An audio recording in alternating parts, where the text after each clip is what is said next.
ശരിക്കും സീനത്തിന്റെ കേട്ട ഏറ്റവും അപവാദം എന്താ? അല്ലല്ല പറയാതിരിക്കല. കുറച്ച് നാളുകൾക്ക് മുമ്പ് എന്താണ് ഞാൻ വല്ലാതെ മാനസികമായിട്ട് ഭയങ്കര പ്രയാസപ്പെട്ട. പക്ഷെ അങ്ങനെ എൻ്റെ വീട്ടില് നിങ്ങൾ കേട്ടിട്ടുണ്ടാവും,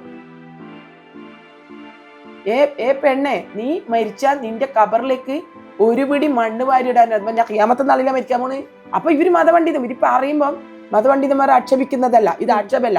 നമ്മളും അധ്വാനിച്ച് നമ്മൾ കുടുംബത്തിനെ പോറ്റാൻ വേണ്ടി ചെയ്യുന്ന പണി. യൂസുഫ് അലി സാഹിബിന് ഒരു പാട്ട് കൊറോണ സമയത്ത് വളരെ വിഷമത്തോടെ ഇരിക്കുന്ന ഒരു സമയം എന്റെ കോലായിൽ ആടി ഇരുന്നപ്പോ എനിക്കൊരു തോന്നലാ. ലക്ഷക്കണക്കിന് രൂപ അദ്ദേഹം എനിക്ക് തന്നു. 3-4 പേരുടെ തങ്കത്തിന്റെ മാല കൊടുത്തയച്ചു എനിക്ക്. ഇന്നും എല്ലാ വർഷവും യൂസഫലിയോരേ